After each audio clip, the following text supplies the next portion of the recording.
Hare Krishna. So welcome you all on our 90 episode book reading challenge, and actually we are very nearing to that. Today we'll read 3 chapters again, that is 35, 36 and 37. Om Jnanatimmirandasya Jnananjana Salakaya Chakshur Unmilitam Yena Tasmai Shri Guruve Namaha. Namo Vishnu Padaya Krishna Prasthaya Bhutale Srimate Bhaktivedanta Swaminiti Namine Namaste Saraswati Devi Gaura Vani Pracharine Nirvishesha Sunyavadi Paschata Desatarine. Jai Shri Krishna Chaitanya Prabhu Nityananda Shri Advaita Gadadhara Shri Vasadi Gaura Bhakta Vrinda. Hare Krishna Krishna Krishna Hare Hare Hare Ram Ram Ram Hare Hare. Hare Krishna. Thank you all for joining. So as we seen yesterday, like how the rasa dance happened, and we actually discussed about very kind of 6 to 7 learnings from the rasa dance, what we can take ahead. And then today we'll see the Gopīs sing of Kṛṣṇa as he wanders in the forest. So Kṛṣṇa is now playing in the forest of Vrindavan and Gopikas singing for him. Chapter number 35. This chapter contains the songs of the Gopīs sings to express their feeling of separation from Kṛṣṇa when he goes to the forest during the day. So as we see in the love of separation is higher, and now they are feeling and they are expressing their love for Kṛṣṇa. As the Gopis' mood of separation from Sri Kṛṣṇa becomes more intense, his names, forms, qualities and pastimes begin spontaneously manifesting in their heart. Thus they join together and sing as follows. The beauty of Kṛṣṇa attracts the mind of all. When he stands in his threefold bending way and plays upon his flute, the Siddharth's wife, flying in the sky with their husbands, become attracted to him and forget external reality. The bulls, the cows and other animals in the pasture become stunned in ecstasy, and they stand so still with the grass unchewed between their teeth that they appear like figures in a drawing. Indeed, even the unconscious river stops flowing. So this is the description of about Kṛṣṇa separation. When they are singing, they could see that all the animals they just stand still and looks like a painting. Even the river stops flowing. And when Chaitanya Mahaprabhu, he was actually going toward Jharkhand in India, that time also when he was chanting the holy name, even all the animals they joined dancing with Chaitanya Mahaprabhu. So this is how we can see the holy name of Kṛṣṇa by his pastimes, his forms and qualities are actually non-different from Kṛṣṇa himself. Right. So just see, when Kṛṣṇa dresses himself in the forest array and calls the cows names by blowing on his flute, even the trees and the creepers become so sarcastic out of love that their limbs display eruptions and their sap pours down like a torrent of tears. The sound of Kṛṣṇa's flute causes the cranes, swans and the other birds in the lake to close their eyes in deep meditation. The clouds in the sky to gently rumble, imitating the flute's vibration, and even such great authorities in the science of music as Indra, Shiva and Brahma to become astonished. And just as we Gopis are anxious to offer everything we have to Kṛṣṇa, so the wives of the black deer follow about him, imitating us. So we see how the description of Kṛṣṇa's flute playing is being described here.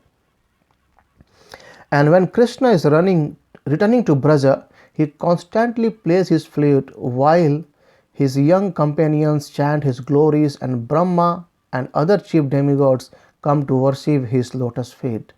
Thus the Gopis, feeling intense separation from Kṛṣṇa, sing of his pastimes. So normally in the daytime, Kṛṣṇa would go to a forest with the cow and the cowherd boys, and at that time all the Gopis, they actually feel the separation of Kṛṣṇa. And there one more point is mentioned here, Kṛṣṇa is to call the cow's name. So the Acharya describes that when Krishna plays the flute, all the cows, they could hear their own names with the same sound vibration, and they just attracted by towards Krishna and run towards Krishna. And the same happens for the cowherd boys as well. So imagine the sweetness of Krishna's flowing the flute. Just by his flowing the flute, each and every cow as well as cowherd men, they were hearing their own sound, like saying, Krishna calling to us, come, come, come. Right. In this way, we finish chapter 35 and we go to chapter 36.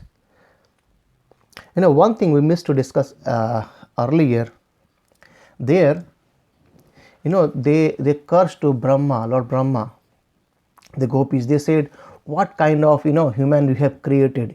You have given the eye blinks, eyelids, and it skips blinking, and thus by blinking of the eyes, we actually go away from the sweetness of Lord Krishna's lotus face. So that's the beauty of Krishna. Krishna's name is always called as all attractive. Chapter 36, the slaying of Ariṣṭā, the bull demon. So now a bull demon is being sent by Kṛṣṇa to kill Krishna. So this chapter describes how Krishna killed Ariṣṭāsura and how Kṛṣṇa reacted when he learned from Narada that Krishna and Balaram were the sons of Vasudeva. The demon Ariṣṭā wanted to kill Krishna and Balaram, and thus he assumed the form of a huge bull with sharp horns. Everyone in Krishna's cowherd village became terrified when Ariṣṭāsura approached it. But the Lord pacified them, and when the bull demon charged him, he seized him by the horns and threw him about 6 yards. Though weakened, Ariṣṭā still wanted to attack Krishna. Thus, dripping the sweat, he charged the Lord once again. This time Krishna grabbed his horns, threw him to the ground, and thrashed him like a pile of wet clothing. The demon vomited blood and gave up his life. Then Krishna and Rama, while being honored by all the demigods and the cowherd boys, returned to the village. So here Acharya explained that Krishna, being very young, still he knew how to handle or how to control the bulls. So the bulls can be controlled by like holding the horns, or if you hold their horns, they will be controlled over there, but you need to be more powerful. But Krishna, being the most powerful, he could actually hold the horns and then slay down that Ariṣṭāsura like he was washing the wet clothes, and then he vomited blood and died. The interesting thing is that every demon who are being killed by Krishna, they got liberation. Right. A short time later, Narada Muni, the great sage among the demigods, came to see King Kṛṣṇa. He informed the king that the Krishna and Balaram were not Nanda's sons, but rather Vasudeva's. It was out of fear Kṛṣṇa that Vasudeva had put the two boys under Nanda's care. Furthermore, said Narada, Kṛṣṇa would meet his death at their hands. So now, actually, what happened? All the devatas, they got worried that they thought that Krishna he has forgot everything why he has incarnated, and he is busy in playing with the Gopīs, with the boys, cowherd boys, and with the cows. So they send Narada Muni to make the plan early, because they wanted to kill Kṛṣṇa as earliest. So by this, Narada Muni, when he gave the information to Kṛṣṇa that Krishna and Balaram are actually the son of Vasudeva, so he is planning some more, and later on we will see he invited Krishna and Balaram to Mathura. It's something like you are inviting your own death. So Kṛṣṇa shook with fear and anger when he heard all this, and in great agitation he began thinking of how to destroy Krishna and Balaram. He called the demons Chanura and Mustika and instructed them to kill the two brothers in a wrestling match. Then he spoke to Akrura, who was expert at executing his duties. Taking Akrura by the hand, Kansa persuaded him to go to Braja to bring the two boys to Mathura. Akrura agreed to carry out the Kansa's order and then return home. I said earlier, so he made a plan again, and then Chanura and Mustaka, those are very strong wrestler, and he called them and he told them, okay, you both going to fight or do wrestling with Kṛṣṇa and Balaram and kill them. And so, but he wanted somehow Kṛṣṇa and Balaram should come to Mathura, so he chose Akrura. And Akrura, he is again a very great devotee of Lord Kṛṣṇa. And then somehow the other Akrura went to invite Kṛṣṇa and Balaram to Mathura. So this is actually basically nearly ending of the pastime what Kṛṣṇa did in Vrindavan. Now he'll start a pastime in Mathura and then he'll go to Dwarka. So chapter 37, there is two more demons, they went to kill Kṛṣṇa. That says that the killing of the demons Keśi and Vyoma. So this chapter describes the killing of the horse demon. So earlier we seen that bull, now it's a horse demon called as Keśi. And Narada is a glorification of Lord Kṛṣṇa's future pastime and Kṛṣṇa's killing Vyomasura. On Kṛṣṇa's order, the Keśi demon assumed the form of a huge horse and went to Braja. As he approached, his loud neighing terrified all the inhabitants, and they began looking for Sri Kṛṣṇa.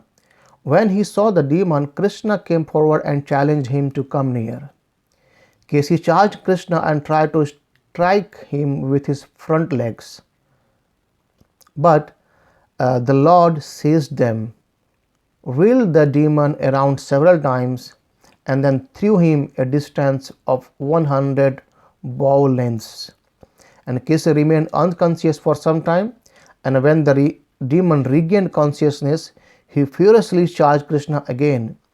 His mouth agape, and the Lord then thrust his left arm into the horse demon's mouth. And as the Keśi tried to bite the arm, it felt like a red hot iron rod. Kṛṣṇa's arm expanded more and more, finally choking the demon, and in extreme agony Keśi gave up his life. Lord Kṛṣṇa then removed his arm. He stood calmly, showing no pride at killing the demon, as the demigod showered down flowers from the sky and glorified Lord with prayers. So we see how Kṛṣṇa called this demon horse. So he actually once he wheeled him away, but he came back again. At the time, Kṛṣṇa put his hand in his mouth, and the hand become it's like red hot, and expanded, and it was so hot, but the horse thought that I will be biting the hand, and just by that, with the heat of the iron, he left his body. The horse died. Soon thereafter, Narada Muni, the great sage among the demigod, approached Kṛṣṇa and prayed to him in various ways, glorifying the Lord's future pastime. The Narada paid his obeisances and departed. One day, while tending the cows, Kṛṣṇa and Balaram and the cowherd boys become engrossed in playing hide and go seek.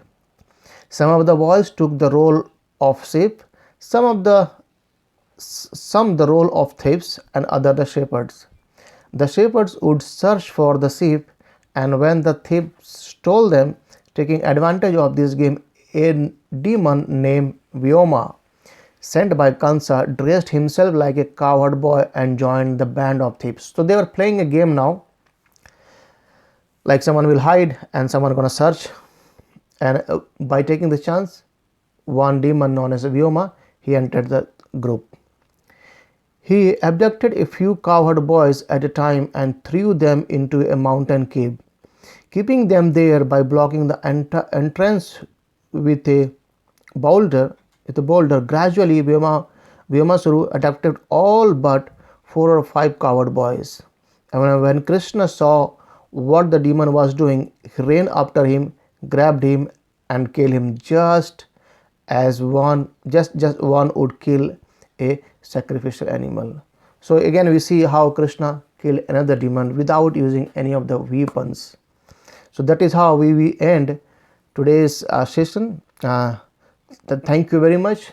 Hare Krishna, Srila Prabhupada ki jai. I hope you all are enjoying this, and thank you.